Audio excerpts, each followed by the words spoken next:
बिस्मिल्लाहिर्रहमानिर्रहीम।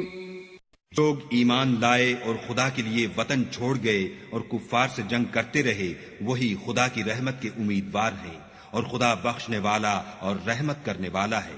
तुम ये समझते हो कि बे आजमाइश बहिश्त में जा दाखिल होगे, हालांकि अभी खुदा ने तुम में से जिहाद करने वालों को तो अच्छी तरह मालूम किया ही नहीं, और ये भी मकसूद है कि वो साबित कदम रहने वालों को मालूम करे। मुसलमान घरों में बैठ रहते और लड़ने से जी चुराते हैं और कोई उज्र नहीं रखते, वो और जो खुदा की राह में अपने माल और जान से लड़ते हैं, वो दोनों बराबर नहीं हो सकते। माल और जान से जिहाद करने वालों को बैठ रहने वालों पर अल्लाह ने दर्जे में फजीलत बख्शी है,